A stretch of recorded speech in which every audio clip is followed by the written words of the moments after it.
ख्वाई मयाम अइना लेप्चरिबा मफमसी अखोगी कोंगबा उचेकोन ताखुक मपान हाइना खंगनबा लमदम अदुदा मैतै इपा इपु सिंगना अखोगी यामना Aruba लाइफमलेन अमा ओइना इबुदौ पाखंबगी खुबम यादना लेरिबा अदुगुम्बा पुरुक सौबी हाइगा खंगनबा मफम अदुगी लाइफमलेन अदुगी चंगफम होजंगदनी होजंग असिददी अखोगी इबुदौ पुरुक सौबी होजंग हाइदना थारी इबुदौ पुरुक सौबी हाइरसी इबुदौ पाखंबनी अगो होजंगदगी येंगिबदा लबुकी ममांगलोमदा लेगिरिबा चिंग अनि असी अवांगबा ममांग थंगबा असिना नोंमाइजिंग चिंगनी अदुगा अखोई सोमदा खरा पिक्थबा चिंगदुम चिंगसांग असिना अखोई अवा चिंग हाइरगसु खंगनबा अदुगा मागी चिंगदुंगी मतुंगिना तोंगान तोंगानबा मिंगदसु खंगनबा अदुगा उच्चरिबा सिगी मपा ओरबना अखोई इरिल बुमगी थोंगसी लेगदोरिबनी हारिबा मफमसिदा लेरिबा अखोई लौबुक सिंगसी मतम अमददी मतम अमा हाइबसी ngasi chahi chamarom oiramba yai hainasu ahal laman singna takpiba yawi adu bawdadi akogi tanakha haina khangnaba ariba lari kharadana akogi takna haragasu tawba akogi adugumba patsing ngakta leiramba posakni aduga mangda uribase akogi lairen pat haina khangnaramba pat amani adu haujikti akogi bamon kampu paringa अखोगी समनबो खुन ओइगरे अगो सोमदा अवांगलोमदा चटखरिबा लंबी असे अखोगी कोंगबो उचे कोलमदगी चंगकनी मसीदा चंगकनबसी लंबीसी याम खरे कोंगबो अखोगी सिंगजम मैरोमदगी लाकपदा कोंगबो बाजार यौरमदागी लंघाइदा हाइजिलगसु अदई कोंगबो बाजार हेंदोलग चंगभंग माक्ता गायगरे अदुगा असोमदा थोंग अनौबा मसाई थोंगसी लांथोगसु उचे कोन कोंगबो उचे कोनगी सरुक लेकाई सरुक ओइरी अदुबो असोमदगी सोमगी थोंगसे लांथोगा खोमन बासी खोंग चिंगबा चटपा याखरे अदगी मैसेज द लेरिबसी तुरेल नि हाइबदी ममिंग दम मंगाइरे अदु कोंगबा तुरेल सी थेकोइ नाकोइना ना सोमदा चटलिबा लंबी सिदा किलोमीटर मरी गुंबा हेलंबसु याय थेकोइ ना लंबी सी याम फते सी चखरगा अखोगी कोंगबा इरोंग हाइसी दा अखोगी कोंगबा तुरेल सिना इम्फाल तुरेल दा तारुगदोरिबनी अदु मसेज दा अखोगी होजंगसी अखोइना अखोगी कोंगबा उचेकोन खुनौदगी इमुंग मनुंग हैरोम चावबा मितै हैरोम ओंबी नंदिनी लैमा हाइरिबा अखोगी मियोय अनि असिना लैखिद्रबा मखोइना थाई प्लेक सिदा in memory a loving memory of अखोगी हैरोम सामू मितै मोइरांगथेम इबोतोंबी मितै अदेगी मोइरांगथेम ओंबी तुनानबी लैमा हाइदना मकोई लेगिद्रबा मियोय अहोमगी निंगसिंगजबा ओइना कच्चबा होजंगनी खोजंग असि अखोगी लेरखिबना अखोगी प्लेक्सिगी मतुंगिना थारिबा गेटसिदा थारिबगी मतुंगिना अक्टोबर गी तांग अहोम इंग कुमजा लिसिंग अनिगा 18 दा अखोगी संगाखिबा अदुगुम्बा होजंगनी आई होजंग सिदगी चंगखरिबा लबुकी मरक संगना समना चटखरिबा आई लंबी सिदा चंगजरगा अखोगी इबुदौ पाखंबगी खुबम लेरिबा पुरुक सौबीदा चंगजरे हारगा अखोगी इबुदौ पाखंबगी लाइफमलेन अमा ओइना लेरिबा पुरुक सौबी असिगी मरमदा चौराकपा अमा क्वाइगी मफमदा थमजनबा होनजगे अइना लेप्चरंबा होजंग दुदगी लबुक मयाइदा चंगाइबा लंबी सिदा लाक्चरगा मासी मीटर 300 गुंबा चंगा अमताई इबुदौगी लाइकोन सिदा लेरा सिदासु होजंग फजबा मा लै आई खुंगुप लौथोकचरगा खुंगुप मोजा लौथोकचरगा आई सिदा आई थमजरे अदो आई चंगजगे सिनी पुरुक सौबगी मामदो अचौबा मा लेरे अउगा इबुधौगी लाइसंग ओइगदबो माले सोमदा लेरे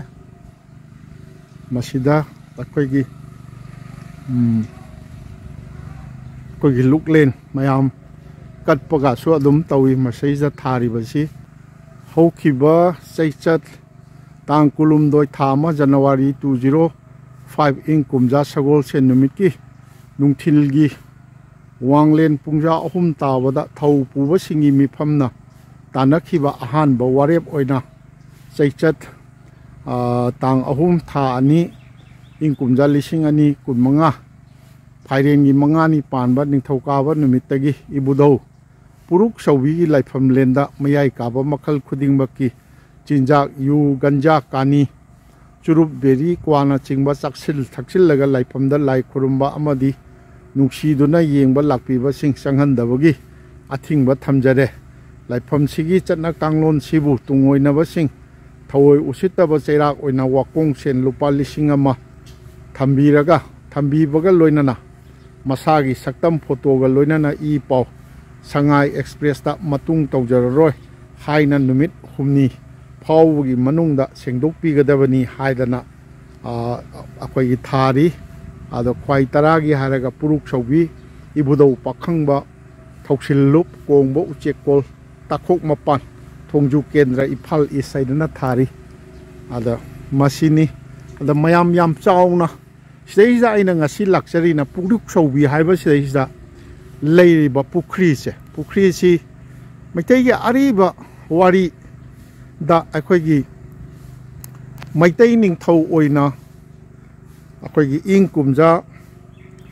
lising amaga chatruk marfu dara taret haibadi 1697 dagina akhoi gi 1709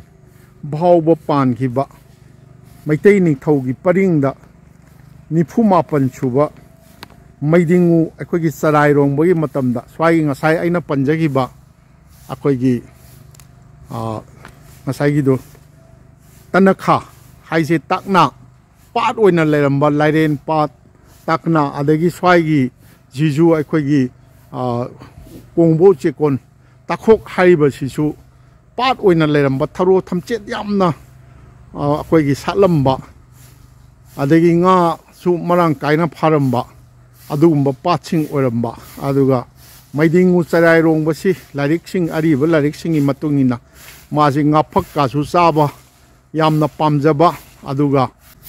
tharo thamchet ka su chaba yam pamjaba aduna matam ama nomodi mana ising saiba haiba magi akhoi gi khongnet hi chi tuongega somda leiba akhoi riba patsna ista thamchet ka chaba chatpagi khongsat amada khogi swai jaga seisda patki mathakta hoba phumdi oina hoba khogi charot haitare ne napi singbi khupna chingbagi marakta lengdana tawda yaro saji oiraboi ningdana mane haidana tenna kapa seisda lupthagiba madu akhoi ahal laman jingi thajanabida ibudo pakhang mana saphong leraga swaida leiramba sidaisda maidingu chaira rongbogi ten kapakpa sida ma si lupthagaraga mana lupkhiba mafamsi akhoi gi kongon pirik pidik kadana tawdana adum leibadagi mafamsi bu apuruk saubi haidana khangnagiba adugumba mafamni haiba aiba warol sing ariba larik singda kari singda thengnaje ado puruk saubusi hojikti hujiksu sauribra oh sidaisda nga chabadona sidagi di khidang kai tawni sona kandoina lakpiro oh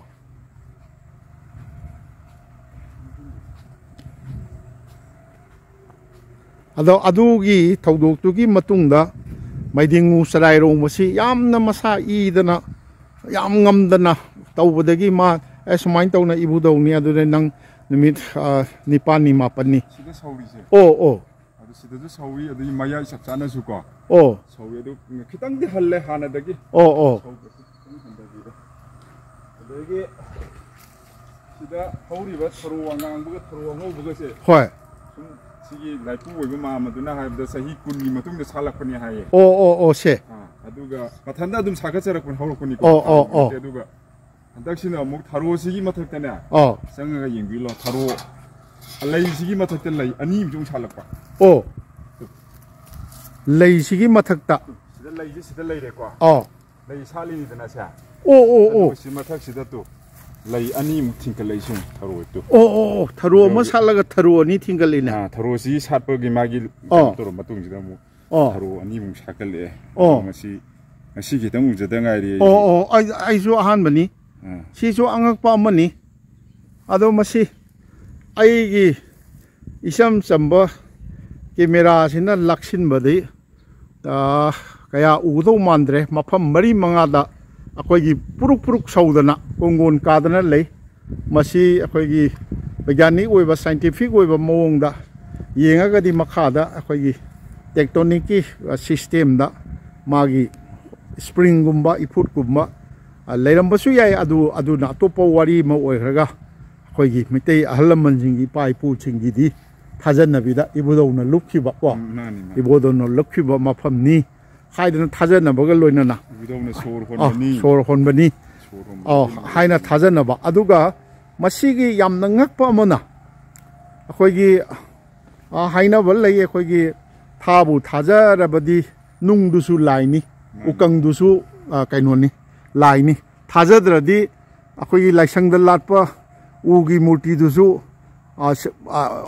ukangni haiba ko nungdusu nungni haiba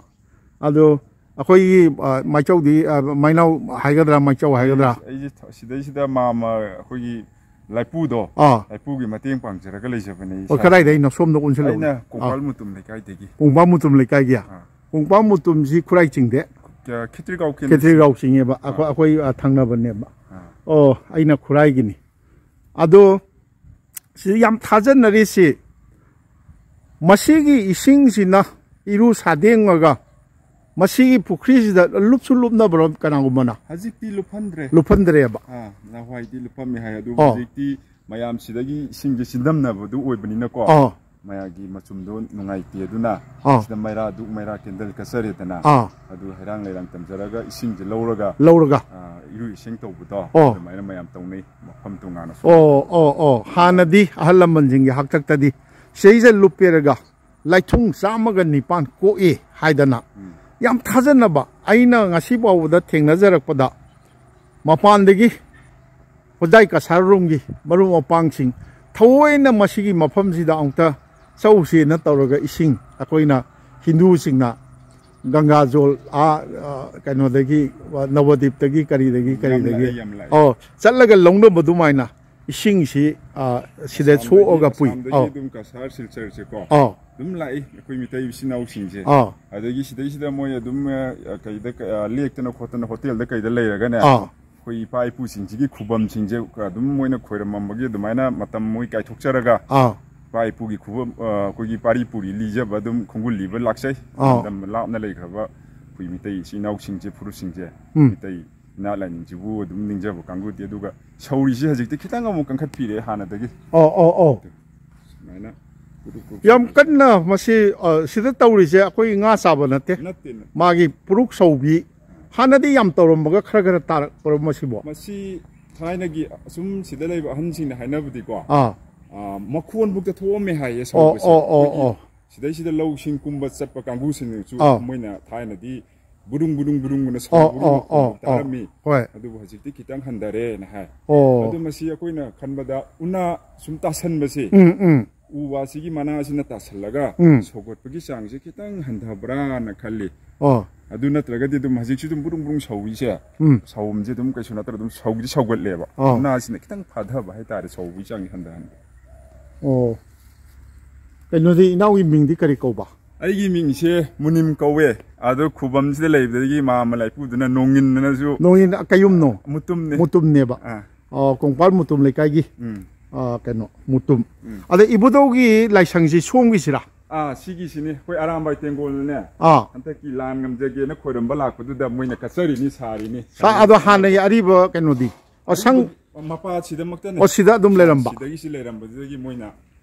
jin pirang chepchage lan ngamjage na ko arambai tengolgi sinau sine kubam sima katire puruk saubida leiriba ibudo pakhang bagi lengjingan thoibidana leiribagi saktamsi manung di mamme ado ai angta thanbiro mayam singi sawi yenga siakse thanapa maru oina manipur gi mapanda leibiriba maitei ipai chai selino pai khibigna ubinaba 이부도 박항바 시니 이부도 박항바 부룩 서비기다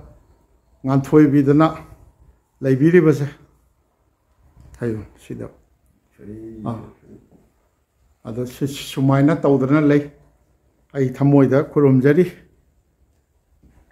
ado handaki langi o cheksi ising chawbada changambro haisa sangde sangagadi o bai san sangagadi sangaga so khoina ahin ga yamin ta da bunina kitang wangna thangkalo busina di saphayena thangkalo ado ngasi gi mayam luglen ga katpa tawbro ngasi gi di katte karam matamda luglen katpa si mayam luglen se khwaidagi yamna katpa si khoi langban mitar pon matam se sidadi numit khoina harbor laitre dum ko adu atai matam dadi mai magi lai hidaba sing dugi kumon taba adugumba laidana ko phiroi gumba kai gumba dugi mai magi numit thaban da masana yi dum khanjaraga si numit sida kasagi na ko mai taro ka adu karmai ta hujikti sida khoi kairumba ai ipa dugi ima dugi ipu dugi iben dugi ai luglen nama kachage hai taba sida lang badudi paisa kayamna lawi lang base kano tawe khoi saluk ta sahum lawe saluk ta chahum aduga mina khoi mi yankhai dagi ta dana lawba adu natragana khoi mi tara ama kulama kasage hairagana na isana loina langjaba khoi thongba thakpadagi sing yen kari kara ko khoi kokfu nu puloi ni sana langjaraga poraga sidai kasaba ma aduna mi tara dang usu manga dang usu kasage du masana sinjaraga adumaina risiba madi ka kamiti yoina pasoma gi risiba madi chanjai aduga taidi adumai magi mana lang thina pura dum langjaba adu di yam phaina adagi kainodi ibudogi harau thoramdi pangthok pro mafam sibo pangthu koi handak laktori ba ko waxing gi ne tara mangani pan ba thanil numi se ibudogi sahi phijol hongba ibudo bendo wani gi ko sahi phijol hongba o chahi kudingi waxing gi tara mangani pan ba di purniman thanin numi se sahi phijol adu mi mayam lakna bra lai sida lakpa se khoi hiang thang bol gi pau number do adu ka sa manana sida su mayam dum pau nam gai mayam se china sana bangamde no matang sida nungai jare adagi asongi sina guest house ni guest house ra VIP sing la ga moi nate kana umba suppose assam dagi haira si ko assam dagi bangladesh dagi jaha mapan dagi kana umba mi mari manga amla eng khalasina akoi ahing ama lecture dana ibudogi koirum akoi thawal pangjage hai tagadi lekpham leibra ba lekpham je phajana kaino oina di phamung numung di leitre adu masana khoi gi adum phi nung pujaraga di ahing ama kayuma dum yarek pagi jaga bu dum leiba adu chana thakna ba gi chana thakna ba si masana dum akoi adu ni thong thakna ba thong thakna masana arrange so jaba itara kolik ti adum leiba leigadra kolik pudi khara dum lei sabi gumba ko dum lei ni adu ga arrange ti masana to ma lai pu ni ram chalu ba 오자부디야 엉떡 코름제게